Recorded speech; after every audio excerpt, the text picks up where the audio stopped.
بسم اللہ الرحمن الرحیم ان الحمد للہ نحمده ونستعینه ونستغفره من يهده الله فلا مضل له ومن يضلل فلا هادي له واشهد ان لا اله الا الله وحده لا شريك له واشهد ان سيدنا ونبينا وحبيبنا وشفيعنا وقرة أعيننا محمدا عبده ورسوله صلى الله تبارك وتعالى عليه وعلى آله وأصحابه وأزواجه وذريته وبارك وسلم تسليما كثيرا أما بعد فأعوذ بالله من الشيطان الرجيم بسم الله الرحمن الرحيم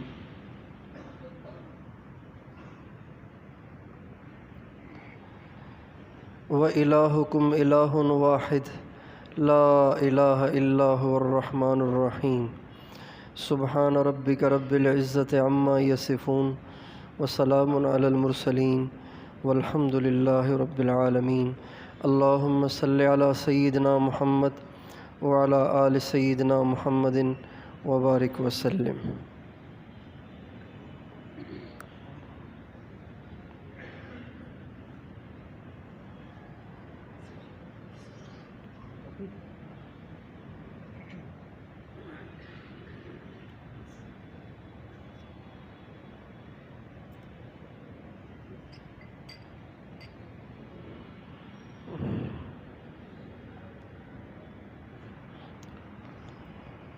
میرے محترم بھائی اور دوستو،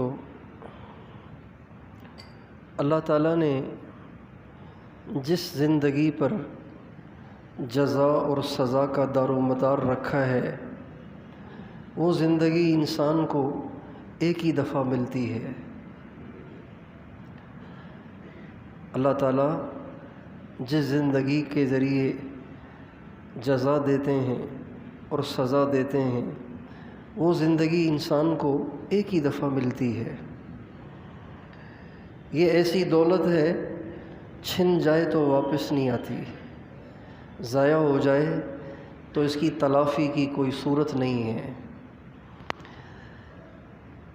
دنیا کی ہر دولت گنوانے کے بعد کمائی جا سکتی ہے، لیکن زندگی واحد سرمایہ ہے، اگر وہ گزر جائے تو وہ واپس نہیں آ سکتا۔ ساری دنیا کی دولت بھی لٹا دی جائے تو گزرے ہوئے زندگی کے گزرے ہوئے ایک منٹ کو واپس نہیں لایا جا سکتا۔ اس لیے جو زندگی کی حقیقت کو سمجھتے ہیں اور آخرت کی حقیقت سے واقف ہیں، وہ اپنی زندگی کا ایک ایک لمحہ، ایک ایک منٹ، ایک ایک سانس بڑی احتیاط کے ساتھ گزارتے ہیں کہ زندگی کا کوئی لمحہ ضائع نہ ہو جائے۔ زندگی کا ہر سانس بڑا قیمتی ہے۔ حضرت مولانا محمد زکریا صاحب رحمۃ اللہ علیہ فرماتے ہیں کہ میں جب اپنے والد صاحب کے پاس پڑھتا تھا، درس نظامی دینی کتابیں پڑھتا تھا، تو میرے والد صاحب مجھے دیکھ دیکھ کے ایک شعر بہت پڑھتے تھے۔ ایک شعر مجھے دیکھ دیکھ کے بہت پڑھتے تھے اور فرماتے تھے، تیرا ہر سانس نخل موسوی ہے۔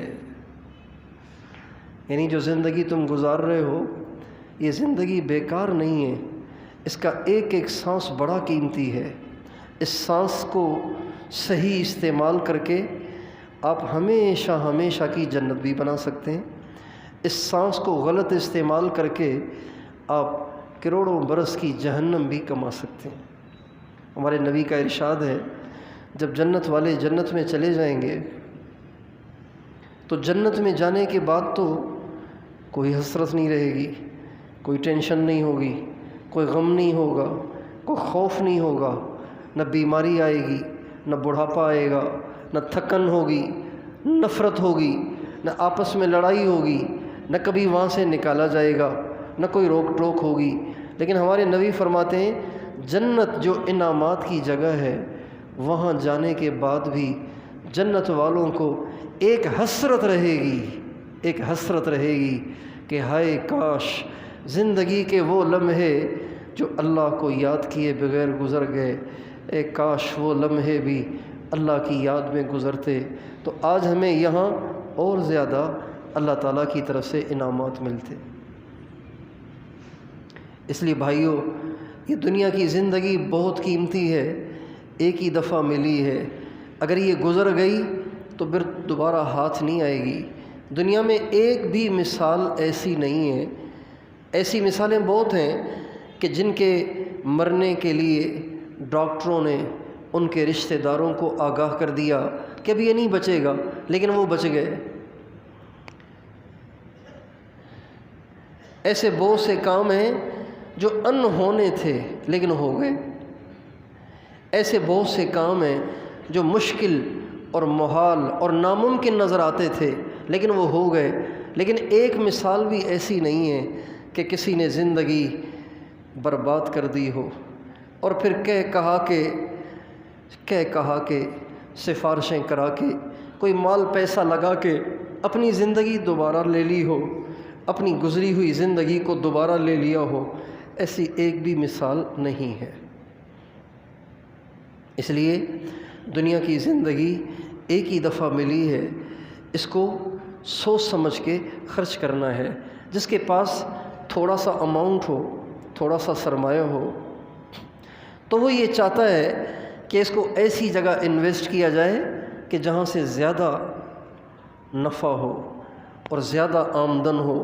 جہاں تھوڑا نفع ہوگا وہاں نہیں لگائے گا، جہاں زیادہ نفع ہوگا اس میں لگائے گا۔ ایک آدمی کے پاس تھوڑا سا سرمایہ ہے، ایک کاروبار میں لگائے گا تو اسے ہزاروں کا نفع ہوگا، دوسرے کاروبار میں لگائے گا تو لاکھوں کا نفع ہوگا۔ لا محالہ ہر سمجھدار اپنے اس تھوڑے سے سرمایہ کو زیادہ نفع میں خرچ کرتا ہے۔ ہماری زندگی صرف ایک ہے، دو ہوتی نا تو ایک تو ہم دنیا کے جھمیلوں میں گزار دیتے، ایک زندگی کے لیے، ایک زندگی میں ہم یکسوئی کے ساتھ اللہ کو راضی کرتے، اللہ کی مرضی پہ چلتے۔ لیکن کیا کریں، اللہ تعالیٰ نے پیٹ بھی لگایا ہے، بیوی بھی لگائی ہے، بچے بھی لگائے ہیں، خواہشات بھی لگائی ہیں، دنیا بھی ساتھ لگائی ہے، کاروبار بھی ساتھ لگایا ہے، اور ادھر جنت کے مناظر بھی ہمیں قرآن میں دکھائے ہیں، اختیار دے دیا ہے۔ فمن شاء فلیؤمن ومن شاء فلیکفر، چاہو تو ناشکری کرو، چاہو تو ایمان لاؤ، چاہو تو اللہ کی مانو، چاہو تو نفس کی مانو۔ جنت بھی ہے، جہنم بھی ہے، دنیا بھی ہے، آخرت بھی ہے، فانی بھی ہے، باقی بھی ہے۔ دنیا کی فانی لذتیں بھی ہیں اور آخرت کے باقی انعامات بھی ہیں۔ چاہو تو چند دن کے مزے کر لو پھر جہنم کماؤ، اور چاہو تو چند دن اپنے نفس کو مار کے، اپنے نفس کی مخالفت کر کے، اپنے نفس کو کچل کر اللہ کی مانتے چلے جاؤ، اللہ کی مانتے چلے جاؤ، اور پھر جنت میں ہمیشہ ہمیشہ مزے کرو۔ ایک ہی جگہ یہ زندگی لگ سکتی ہے۔ ہمارے نبی کا ارشاد ہے، الا ان للدنیا ابناء وللآخرۃ ابناء، اے لوگو کچھ لوگ دنیا کے طلبگار ہیں، کچھ لوگ آخرت کے طلبگار ہیں۔ فکونوا من ابناء الدنیا ولا تکونوا، فکونوا من ابناء الآخرہ ولا تکونوا من ابناء الدنیا، تم دنیا کے طلبگار نہ بننا، اس لیے کہ دنیا تمہیں مل بھی گئی تو تمہارے ساتھ تھوڑی جائے گی۔ دنیا اگر تمہیں مل بھی گئی، سکندر اعظم نے ملکوں پہ ملک فتح کیے اور کھوپڑیوں کے مینار بنائے اور تباہی مچاتا ہوا اور زمین کو انسانوں کے خون سے سرخ کرتا ہوا، رنگین کرتا ہوا آگے بڑھتا چلا گیا۔ آدھی دنیا کا مالک بن کر جب عیاشی کا وقت آیا تو موت اسے اچک کر لے گئی۔ خواجہ عزیز الحسن مجذوب رحمۃ اللہ علیہ فرماتے ہیں، اجل نے نہ کسرا ہی چھوڑا نہ دارا، اسی سے سکندر صفات بہارا۔ کسریٰ بھی بڑا بادشاہ تھا، بڑا اس کا ڈنکا بجتا تھا، اور سکندر بھی بڑا فاتح تھا، اور دارا بھی بڑا ظالم جابر بادشاہ تھا۔ اس کے سامنے کسی کی نہیں چلتی تھی، وہ کسی کی نہیں سنتا تھا، لیکن جب اجل نے اس پہ وار کیا تو وہ اس سے بچ نہیں سکا۔ اجل نے نہ کسریٰ ہی چھوڑا نہ دارا، اسی سے سکندر سا فاتح بھی ہارا۔ ہر ایک لے کے کیا کیا نہ حسرت سے دھارا، پڑا رہ گیا سب یوں ہی ٹھاٹھ سارا۔ ان کے مفتوح علاقے تو موجود ہیں، لیکن ان کے فاتح اس دنیا سے چلے گئے، ان کی ہڈیاں بھی بے نام و نشان ہو گئیں، ان کی قبروں کے نام بھی مٹ گئے، ان کی قبروں کے نشان بھی مٹ گئے۔ بتائیے کتنے گھاٹے کا سودا کیا انہوں نے، جنہوں نے دنیا کی دوڑ لگائی، دنیا کو مقصد بنایا، دنیا کو اپنی منزل بنایا، اور عہدہ اور شہرت یہی ان کا معبود بنا رہا۔ دولت اور مال کے پیچھے وہ پاگل ہو کر ظلم و ستم لوگوں پہ ڈھانے لگے، تو بتائیے دنیا ان کے ساتھ گئی؟ دنیا تو یہیں پڑی ہوئی ہے، اور وہ قبروں میں چلے گئے۔ اس لیے چھوٹی سی زندگی ہے اور ایک ہی دفعہ ملی ہے، سوچ سمجھ کے ہمیں فیصلہ کرنا ہے کہ ہمیں کیا چاہیے، ہمیں اس دنیا کی زندگی کو لگا کر کھپا کر کیا کمانا ہے، کس کو پانا ہے۔ آیا دنیا کی دھن دولت کو پانا ہے؟ آیا حکومت کو پانا ہے؟ آیا پیسے کو پانا ہے؟ آیا شہرت کو پانا ہے؟ یا آیا اللہ کو پانا ہے؟ اللہ کو پانا ہے۔ یہ نہیں ہو سکتا کہ ہم دنیا کی بھی دوڑ لگائیں، اللہ کی بھی دوڑ لگائیں، دنیا کے بھی طالب بنیں، اللہ کے بھی طالب بنیں، دنیا بھی ہماری منزل ہو، اللہ بھی ہماری منزل ہو۔ ایسے نہیں ہو سکتا۔ منزل تو ایک ہی ہے، جو ادھر جا رہا ہے وہ ادھر نہیں جا رہا، جو ادھر جا رہا ہے وہ ادھر نہیں جا رہا۔ ہمارے نبی کا ارشاد ہے، ان الدنیا والآخرۃ ذرتان، یہ دنیا ایک خاوند، دنیا اور آخرت یہ ایک خاوند کی دو بیویاں ہیں، ایک کو راضی کرو گے دوسری ضرور اٹھ جائے گی، اور دوسری کو راضی کرو گے پہلی ضرور روٹ جائے گی۔ اگر کوئی اللہ کو مطلوب بنائے گا، اللہ کو منزل بنائے گا، اللہ کو مقصود بنائے گا، اللہ سے دل لگائے گا، اللہ کو ڈھونڈے گا اور اللہ کی تلاش کرے گا اور اللہ کو پائے گا، تو وہ دنیا کو نہیں پا سکتا، وہ دنیا کو مطلوب نہیں بنا سکتا، دنیا کا طالب نہیں بن سکتا۔ میرے دوستو، اللہ تعالیٰ نے ہر ایک انسان کو اس کا اختیار دیا ہے۔ ساری دنیا کے سارے انسانوں کے پاس اس کا پورا اختیار ہے۔ چاہو تو اللہ کے طالب بنو، چاہو تو پیسے کے طالب بنو۔ سوچ سمجھ کے ہمیں فیصلہ کرنا ہے، سوچ سمجھ کے فیصلہ کرنا ہے۔ ایک نوجوان شادی کرتا ہے، اس کے سامنے چند رشتے ہوتے ہیں، وہ ایک رشتے کو ذہن میں لے کر استخارہ کرتا ہے کہ یہ میرے لیے بہتر ہے کہ نہیں، پھر دوسرے رشتے کو ذہن میں لے کر استخارہ کرتا ہے۔ لوگ استخارے کرواتے ہیں، استخارے کروانے نہیں چاہیے، استخارے کرنے چاہیے۔ ہمیں بھی لوگ کہتے ہیں، اجی مولانا صاحب میری بیٹی کا اچھا رشتہ آیا ہے، آپ استخارہ کر کے دے دیں کہ ہمارے لیے بہتر ہے کہ نہیں ہے۔ استخارے کروائے نہیں جاتے، استخارے کیے جاتے ہیں۔ ہمارے نبی کی سنت استخارہ کروانا نہیں ہے، استخارہ کرنا ہے۔ ہمارے نبی کی دعا ہے جو استخارے کی آپ نے صحابہ کو سکھائی ہے، وہ یہ ہے، اللہم انی استخیرک بعلمک واستقدرک بقدرتک واسألک من فضلک العظیم فإنک تقدر ولا اقدر وتعلم ولا اعلم وانت علام الغیوب اللہم ان کنت تعلم ان هذا الامر خیر لی فی دینی ومعاشی وعاقبت امری فاقدرہ لی ویسرہ لی ثم بارک لی فیہ۔ یہ پوری دعا ہے۔ وَإِن كُنْتَ تَعْلَمُ أَنَّ هَذَا الْأَمْرَ شَرٌّ لِّي فِي دِينِي وَمَعَاشِي وَعَاقِبَةِ أَمْرِي فَاصْرِفْهُ عَنِّي وَاصْرِفْنِي عَنْهُ وَاقْدِرْ لِي الْخَيْرَ حَيْثُ كَانَ ثُمَّ أَرْضِنِي بِهِ۔ یہ ہمارے نبی کی دعا ہے۔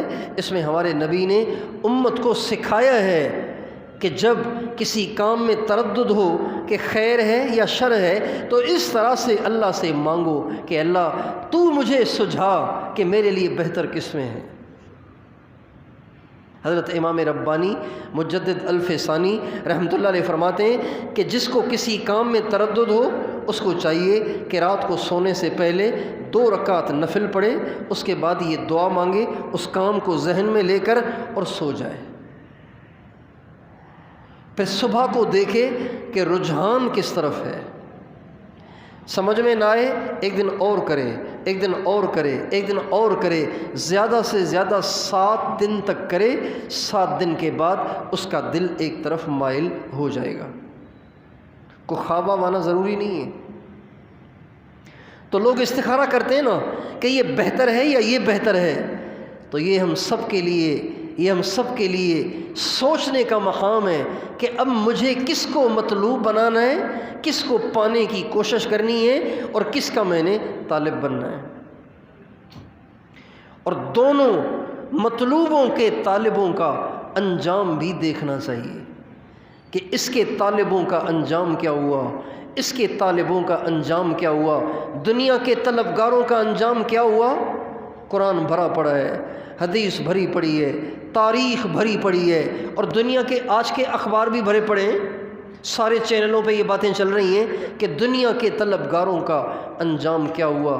ساری زندگی لگائی دنیا کمانے میں اور دنیا کو پانے میں، اور جب جانے کا وقت آیا تو ایک پیسہ بھی ساتھ نہیں گیا، کپڑے بھی اتار دیے گئے، اور پراپرٹیاں تقسیم ہو گئیں، اور بیویوں نے دوسرے نکاح کر لیے، اور بچے پراپرٹیوں پہ ہی لڑتے رہے، اور بچوں کے پاس ٹائم ہی نہیں کہ باپ کی قبر پہ آ کے فاتحہ پڑھیں، اور اگلی نسل کو اپنے دادا کی خبر بھی، اپنے دادا کی قبر بھی معلوم نہیں ہوتی کہ میرے دادا صاحب کی قبر کہاں ہے۔ دنیا کے طلبگاروں کا انجام کیا ہوا؟ آپ فرعون کو دیکھیں، قارون کو دیکھیں، اور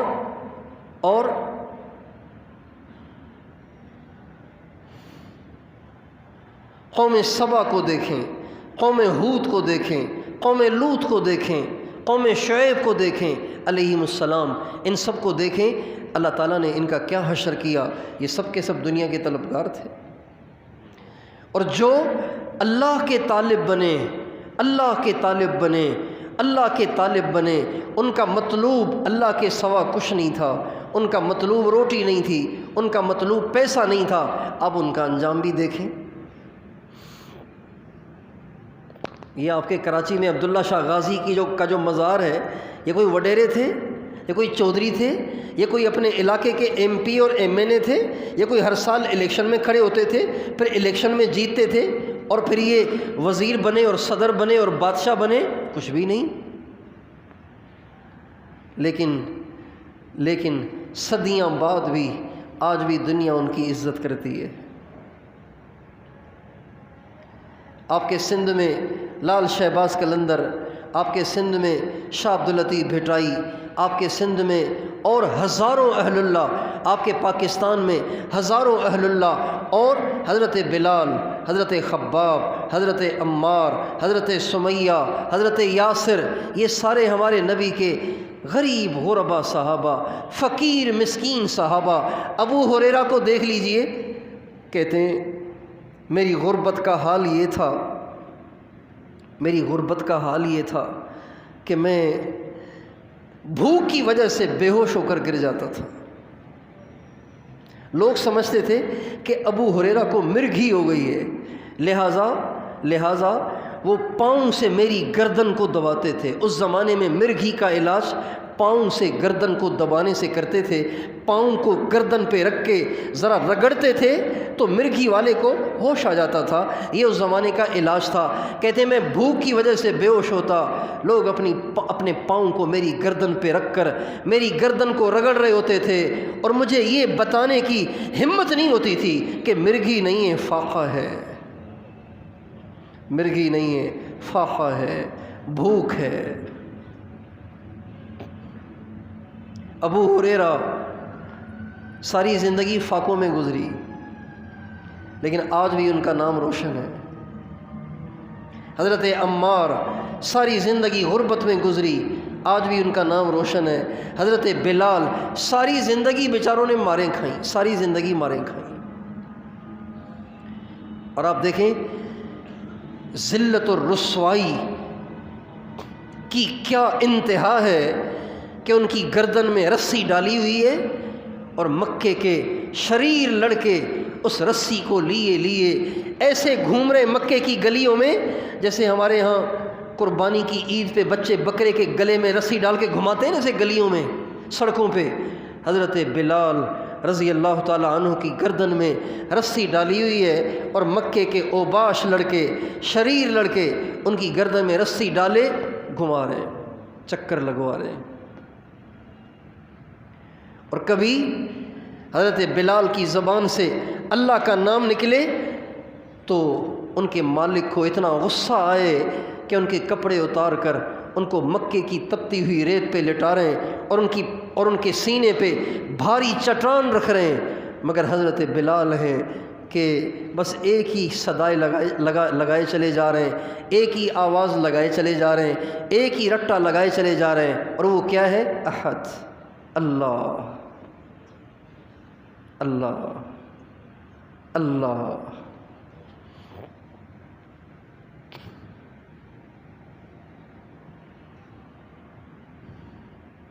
آپ علیہ السلام نے فرمایا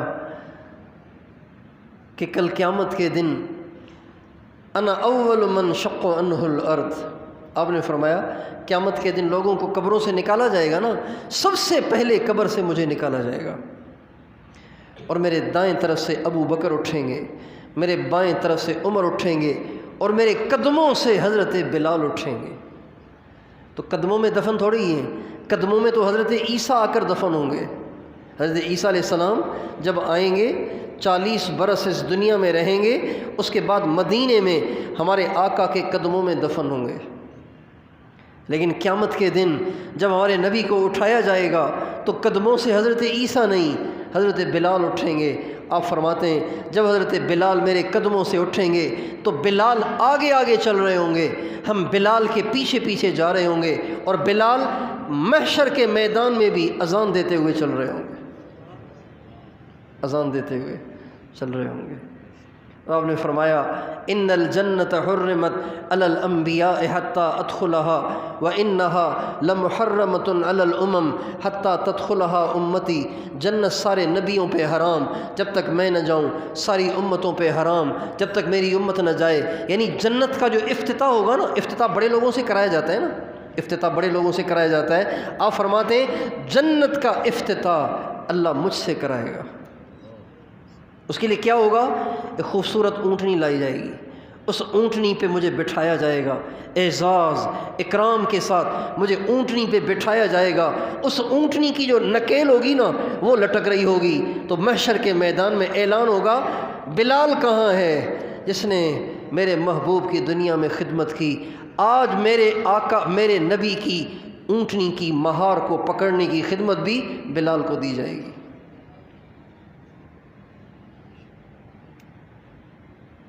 دنیا کے طلبگاروں کا انجام بہت برا، ناکامی ہی ناکامی، ذلت ہی ذلت، رسوائی ہی رسوائی۔ ذلت اس لیے کہ ساری زندگی جس چیز کو کمایا اس کو اوروں کے حوالے کر کے خود غریب مسکین نہتے خالی ہاتھ قبروں میں چلے گئے۔ اس سے بڑی ذلت کیا ہے بھائی؟ کس کے لیے کما رہے تھے؟ کس کے لیے اللہ کو ناراض کیا؟ کس کے لیے تم نے حرام کمایا؟ کس کے لیے تم نے اللہ کو ناراض کیا؟ کس کے لیے تم نے اپنی آخرت کو برباد کیا؟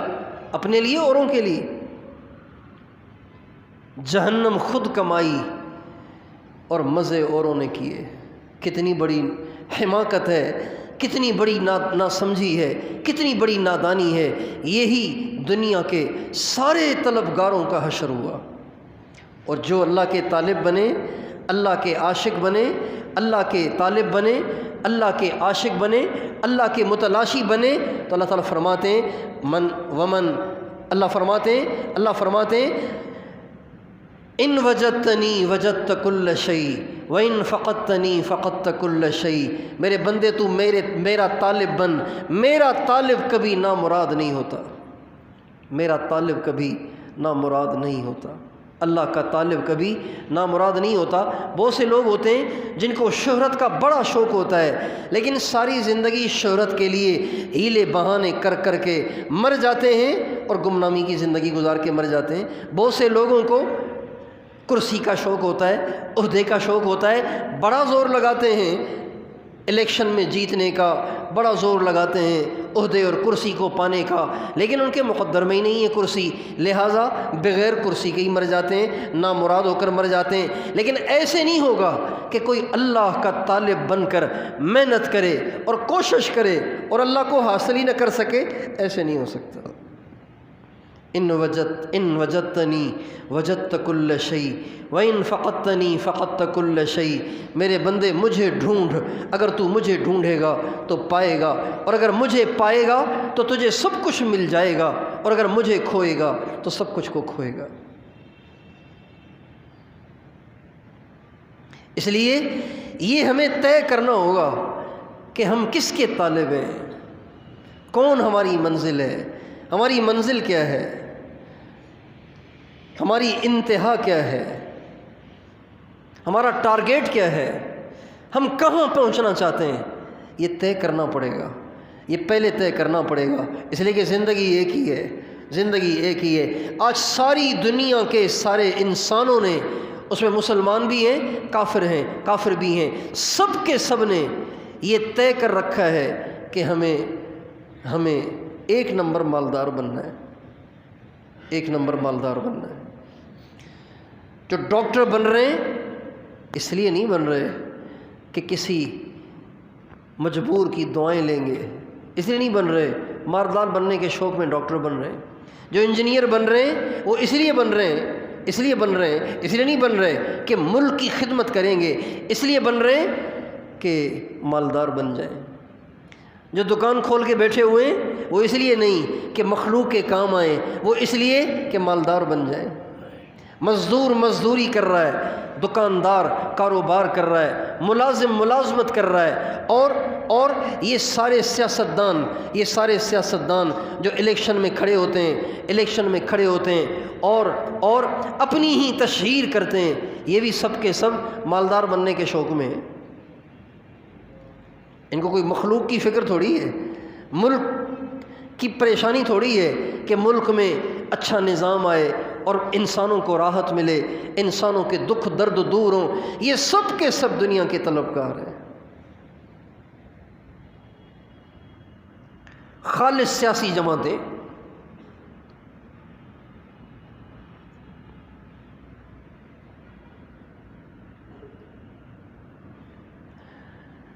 لیکن ہم نے سوچ سمجھ کے فیصلہ کرنا ہے کہ مجھے دنیا چاہیے یا مجھے اللہ چاہیے۔ اللہ تعالیٰ فرماتے ہیں قرآن پاک کے اندر فَفِرُّوا إِلَى اللَّهِ، اللہ اکبر، کتنا زبردست جملہ ہے، کتنی زبردست آیت ہے۔ فَفِرُّوا إِلَى اللَّهِ فَفِرُّوا إِلَى اللَّهِ إِنِّي لَكُم مِّنْهُ نَذِيرٌ مُّبِينٌ، دوڑو اللہ کی طرف، اپنی رفتار بڑھاؤ، آہستہ آہستہ مت چلو، دوڑ لگاؤ، منزل دور ہے، زندگی تھوڑی ہے، وقت تھوڑا ہے، کام زیادہ ہے، اس لیے دوڑ لگاؤ اللہ کی طرف۔ اور جو لوگ اللہ کی طرف نہیں دوڑ رہے، مال کی دوڑ لگا رہے ہیں، کاروبار کی دوڑ لگا رہے ہیں، اور پیسے والا بننے کی دوڑ لگا رہے ہیں، وزارت اور صدارت کے شوق میں بھاگے چلے جا رہے ہیں، ان لوگوں سے اللہ پتہ ہے کیا کہتے ہیں؟ اللہ کہتے ہیں فَأَيْنَ تَذْهَبُونَ، کہاں جا رہے ہو، کہاں جا رہے ہو، کہاں جا رہے ہو بھائی؟ کس چیز کی تلاش میں ہو تم؟ اگر وہ چیز مل بھی گئی تو کب تک رہے گی؟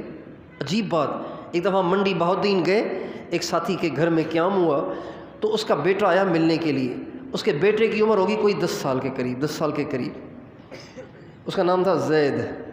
میں نے اس کو بٹھایا، ایسی پیار محبت میں اس سے باتیں کی، میں نے کہا بیٹا آپ کیا بننا چاہتے ہیں، کیا خواہش ہے آپ کی، بڑے بن کر کیا بننا چاہتے ہیں؟ تو وہ کچھ دیر سوچتا رہا، تو میں نے اسے کہا، میں نے کہا وزیر بننا ہے۔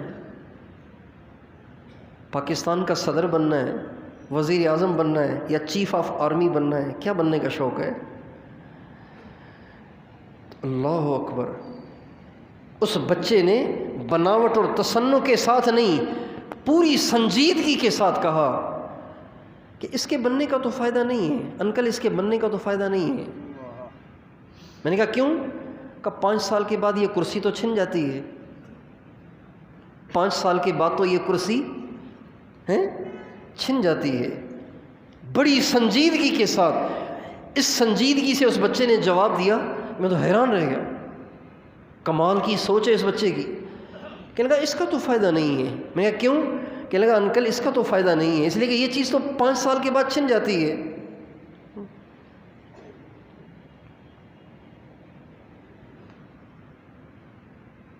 کتنے پڑھے لکھے پاگل ہوئے ہوئے ہیں، کتنے دانشور پاگل ہوئے ہوئے ہیں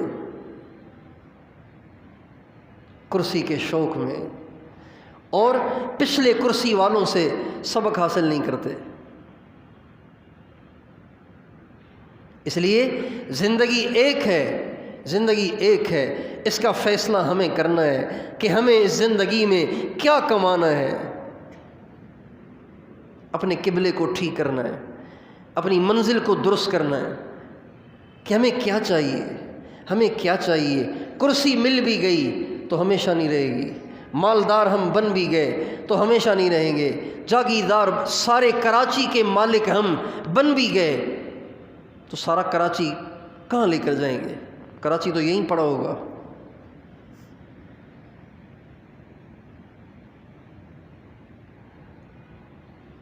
آج کل ایک مرض نوجوان لڑکے لڑکیوں میں چلا ہوا ہے، فالوور بڑھانے کا، فالوور بڑھانے کا۔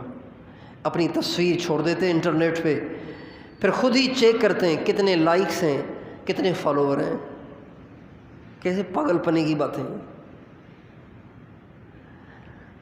اگر کسی کے فالوور کروڑوں میں ہو بھی گئے، فائدہ کیا ہوگا؟ یہ مرنے لگے گا تو یہ فالوور بچائیں گے اسے؟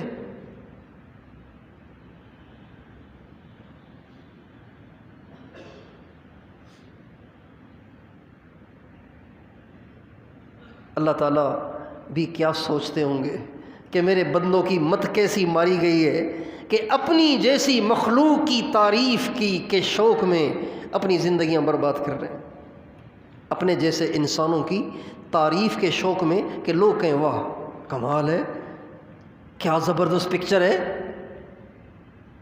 کتنا عجیب چہرہ ہے، کتنا خوبصورت اسٹائل ہے، کتنا زبردست پوز ہے، صرف اس میں اپنی زندگیاں کھپا رہے ہیں۔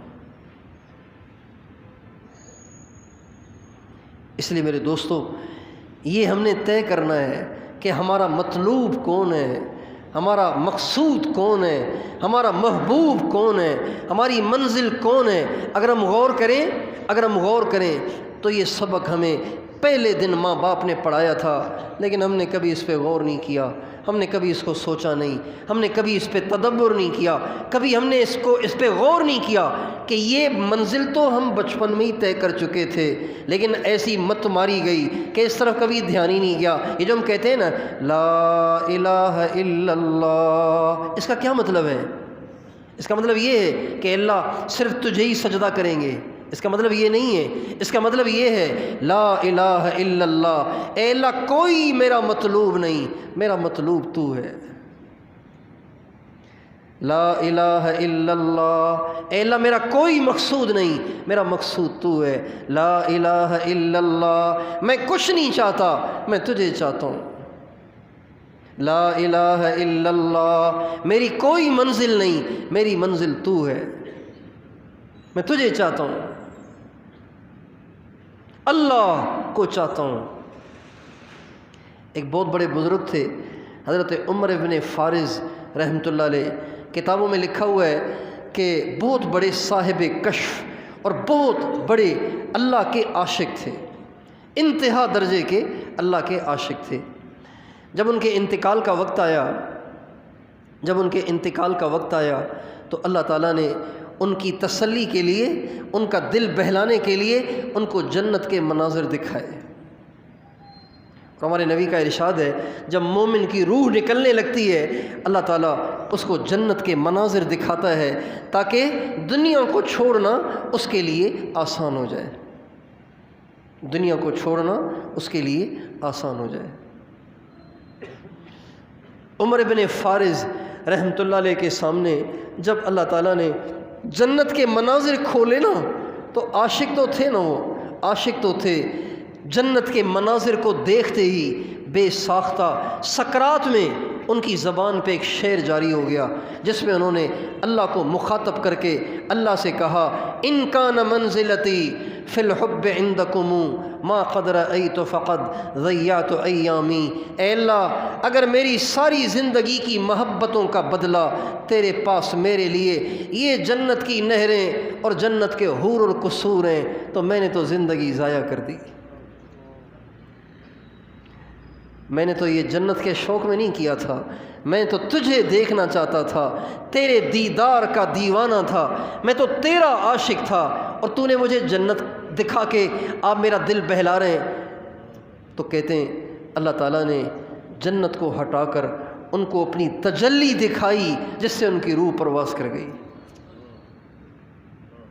ایسے بھی اللہ کے خالص عاشق گزرے۔ ہمیں اسی زندگی میں طے کرنا پڑے گا کہ ہمارا مطلوب کون ہے، ہماری منزل کیا ہے۔ جس کا مطلوب اللہ ہوگا، جس کا مطلوب اللہ ہوگا، جب دنیا اور دین کا تقابل ہوگا وہ دنیا کو چھوڑ دے گا، دین کو سینے سے لگائے گا۔ جس کا مطلوب اللہ ہوگا، جب سنت اور رسم و رواج کا تقابل ہوگا وہ سنت کو سینے سے لگائے گا، رسم و رواج کو چھوڑ دے گا۔ جس کا مطلوب اللہ ہوگا، جس کا مطلوب اللہ ہوگا، جس کا مطلوب اللہ ہوگا وہ کبھی لوگوں کے لان تان سے متاثر ہو کر دین سے دست بردار نہیں ہوگا، بلکہ وہ لوگوں کی گالیاں بھی سنے گا، تانے بھی سنے گا، کڑوی کسیلی باتیں بھی سنے گا، لیکن دین سے چمٹا رہے گا۔ جس کا مطلوب اللہ ہوگا، جس کا مطلوب اللہ ہوگا وہ حلال کی دال روٹی پہ گزارا کرے گا، کبھی بھی حرام کما کر اپنے بچوں کو اہل و عیال کو انڈا پراٹھا کھلانے کا شوق نہیں رکھے گا، بلکہ وہ دال روٹی پہ ہی گزارا کرے گا اور حلال پہ گزارا کرے گا، جس کا مطلوب اللہ ہوگا۔ جس کا مطلوب اللہ ہوگا وہ کبھی بھی خواہشات میں لگ کر اللہ کو ناراض نہیں کرے گا۔ جس کا مطلوب اللہ ہوگا وہ کبھی بھی اللہ کے احکام میں کوتاہی نہیں کرے گا۔ جس کا مطلوب اللہ ہوگا اسے نماز میں مزہ آئے گا، اسے نماز میں مزہ آئے گا۔ جو مطلوب ہے اس سے ملاقات ہے، تو طالب کے لیے سب سے زیادہ لذیذ ترین وہ گھڑی ہوتی ہے جس میں مطلوب سے اس کی ملاقات ہو۔ وَحَقِّكُمْ مَا لُذَّ لِي غَيْرُ ذِكْرِكُمْ، تیرے حق کی قسم تیرے نام کے بغیر اب مجھے کہیں اور مزہ نہیں آتا۔ وَذِكْرُ سِوَاكُمْ فِي فَمِي قَدْ لَا يَحْلُو، اور تیرے غیر کا تذکرہ مجھ سے کیا ہی نہیں جاتا، میری زبان اس پہ آمادہ ہی نہیں ہوتی کہ تیرے غیر کا تذکرہ کرے، تیرے غیر کی باتیں کرے۔ تو اس لیے میرے دوستو، میں اور آپ نفع کا سودا کریں، گھاٹے کا سودا نہ کریں، اپنے مطلوب کو متعین کریں، اپنی منزل کو متعین کریں، اپنی انتہا کو، اپنی منزل کو، اپنے ٹارگیٹ کو متعین کریں کہ ہمیں کیا چاہیے۔ تو کیا خیال ہے، اللہ کے طالب بنیں گے؟ اللہ کے طالب بنیں گے؟ مخلوق کے طالب نہ بنیں، مخلوق مقدر کی ہے وہ آ جاتی ہے، جس کے مقدر میں جو ہے وہ اس کو مل کے رہتا ہے۔ یقین جانیے، آپ اللہ کو مطلوب بنائیں، اللہ کو مقصود بنائیں، اللہ کو محبوب بنائیں، اپنے آپ کو اللہ کے حوالے کر دیں، زندگی اتنی پرسکون ہو جائے گی کہ خدائے پاک کی قسم دنیا میں آپ سے زیادہ پرسکون کوئی اور نہیں ہوگا۔ جو لوگ اللہ کو مطلوب نہیں بناتے نا، اللہ کو مطلوب نہیں بناتے، اگر وہ بے دین ہیں تو ان کا انجام خودکشی ہوتا ہے، ان کا انجام خودکشی ہوتا ہے، ان کا انجام زندگی سے بیزاری ہوتا ہے۔ اور اگر وہ دیندار ہیں لیکن طالب دنیا کے ہیں، طالب مخلوق کے ہیں، طالب اللہ کے غیر کے ہیں، تو ان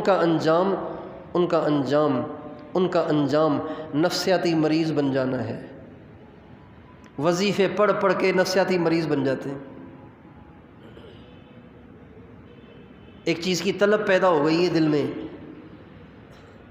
بس یہ کام ہونا چاہیے۔ اجی وظیفہ بتائیں، اس سے بھی پوچھ لیا، اس سے بھی پوچھ لیا، اس سے بھی پوچھ لیا، 10 بزرگوں سے وظیفے پوچھ کے اب دن کو بھی وظیفے، رات کو بھی وظیفے، انجام کیا؟ مینٹل ہو جاتے ہیں، نفسیاتی مریض ہو جاتے ہیں، چڑچڑے ہو جاتے ہیں۔ کیوں؟ مطلوب اللہ کا غیر ہے۔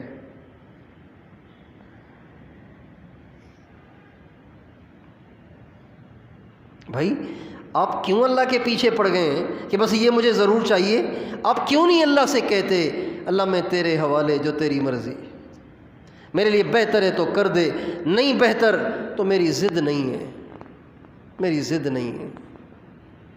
آپ حکیم بھی ہیں، علیم بھی ہیں، آپ کو پتہ ہے کہ مجھے اولاد ہونی چاہیے کہ نہیں ہونی چاہیے، آپ کو پتہ ہے کہ مجھے مالدار ہونا چاہیے، غریب ہونا چاہیے، آپ کو پتہ ہے کہ مجھے صحت مند ہونا چاہیے، بیمار ہونا چاہیے، آپ کو پتہ ہے کہ مجھے یہ چیز ملنی چاہیے یا نہیں ملنی چاہیے، آپ کو پتہ ہے کہ یہاں میرا رشتہ ہونا چاہیے یا نہیں ہونا چاہیے۔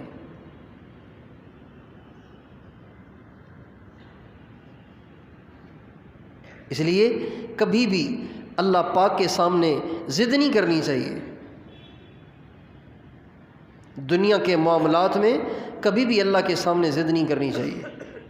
بعض دفعہ انسان اللہ تعالیٰ سے مانگتا ہے، اللہ اسے نہیں دیتے، پھر وہ بیت اللہ سے چمٹ کے مانگتا ہے، خاص اس کام کے لیے عمرے کرتا ہے، اس کام کے لیے حج کرتا ہے، حضور کے روضے پہ جا کے دعائیں کراتا ہے، مستجاب الدعوات بزرگوں سے زبردستی ہاتھ اٹھواتا ہے، جب وہ مانگ لیتے ہیں تو وہ چیز گلے پڑ جاتی ہے۔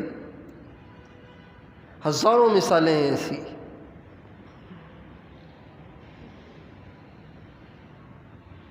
اور ان کی مثال بالکل اس ناسمجھ کی سی ہے جس کے گھر کے سامنے ایک جوگی آیا اور اس نے سانپ کو نکالا اور اس نے مرلی بجائی تو وہ سانپ ناچنے لگا، اس سانپ کا ناچنا اس کو پسند آیا اور اس کا چتکمبرا کلر اس کو پسند آیا، تو کہنے لگا تھوڑی دیر کے لیے میں پکڑ لوں اس کو، اور نہیں بھائی یہ سانپ ہے، کہ نہیں مہربانی کریں، آپ کو اللہ کا واسطہ، حضور کا واسطہ، کہ پکڑ لو بھائی۔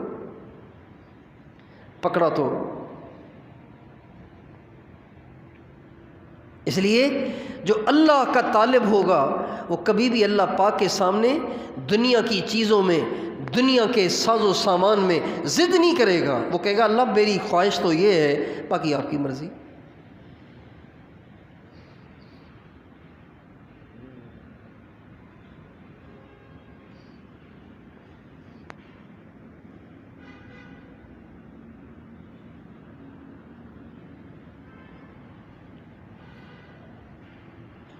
کتنے بڑے بڑے مشائخ گزرے ہیں کہ جن کی دعاؤں سے بہت کام ہوئے، اوروں کے کام ہوئے، لیکن خود ان کے کام اٹکے ہی رہ گئے۔ حضرت تھانوی رحمۃ اللہ علیہ نے 2 شادیاں کی، بیٹا نہیں ہوا، ان کے وظیفے پڑھ کے پتہ نہیں کتنوں کو بیٹا ہو گیا، ان کو بیٹا نہیں ہوا۔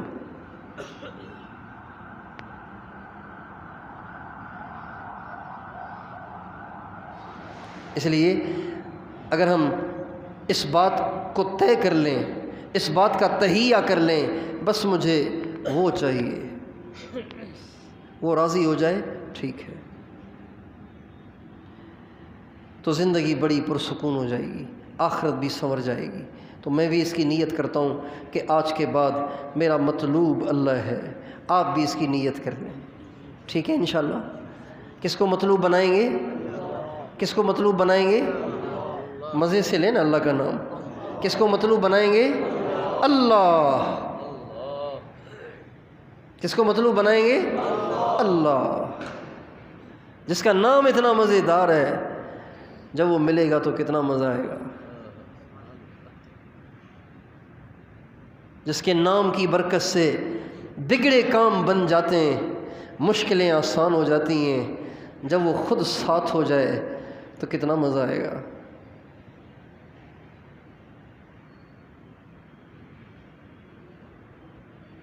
موسیٰ علیہ السلام جا رہے تھے فرعون کے پاس، تو بہت گھبرائے ہوئے تھے، اس لیے کہ یہ بنی اسرائیل کے تھے. موسیٰ علیہ السلام قبیلے بنی اسرائیل سے تھے، اور قبیلے بنی اسرائیل اس کی نظروں میں بہت زیادہ حقیر، ذلیل، غلام بنایا ہوا تھا ان کو.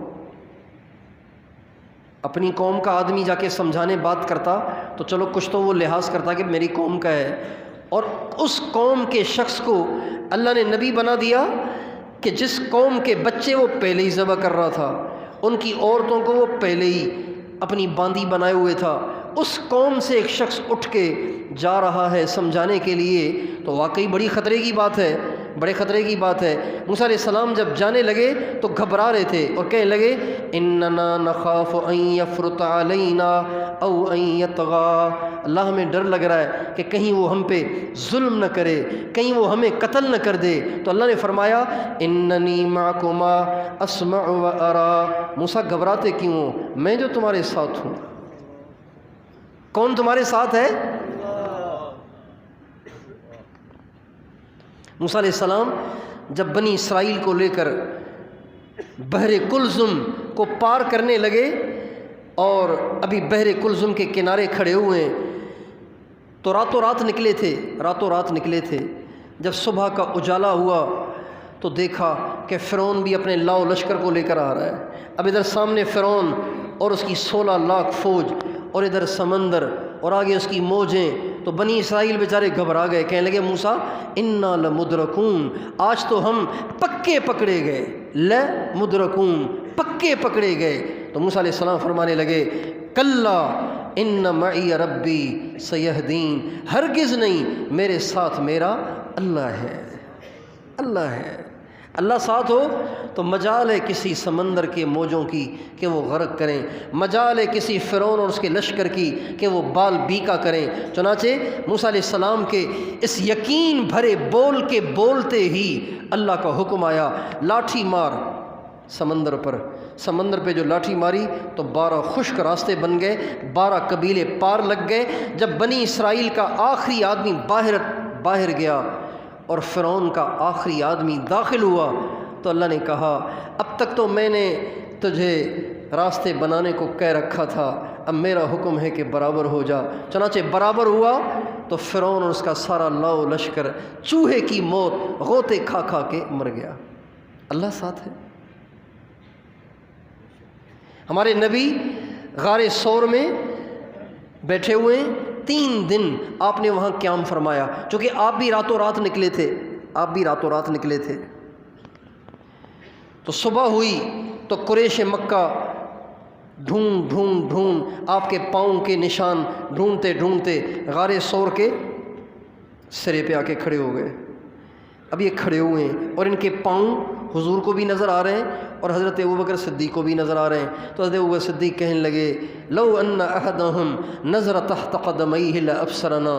یا رسول اللہ، اگر ان میں سے کوئی ذرا جھک کر اندر جھانک لے گا تو وہ تو پکڑ لے گا. تو پھر یا رسول اللہ اپنی جان کی فکر نہیں ہے، مجھے پریشانی اس بات کی ہے کہ اگر وہ آپ کو نقصان پہنچائیں تو کیا ہوگا، میں اکیلا تو کچھ کر نہیں پاؤں گا. اب علیہ السلام نے فرمایا ما ظنک یا ابا بکر باثنین اللہ ثالثہما. ابو بکر تیرا کیا گمان ہے ان 2 کے بارے میں جن کے ساتھ تیسرا اللہ ہے.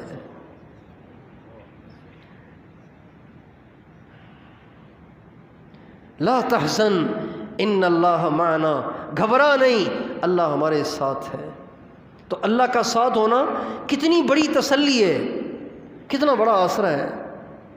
اس لیے میں اور آپ اللہ کو مطلوب، اللہ کو مقصود، اللہ کو محبوب، اللہ کو منزل بنانے کی نیت کریں۔ اس کا مطلب یہ ہے کہ کبھی کوئی ایسا قدم نہ اٹھائیں جس سے اللہ آپ کو چھوڑ دے، کوئی ایسا بول نہ بولیں جس سے اللہ ناراض ہو کر آپ کو چھوڑ دے، آپ کوئی ایسا بول نہ بولیں، ایسی نظر نہ اٹھائیں، ایسا کام نہ کریں، ایسا کوئی پیسہ بھی اپنے گھر میں نہ لائیں جس کے لانے سے اللہ آپ کو چھوڑ دے۔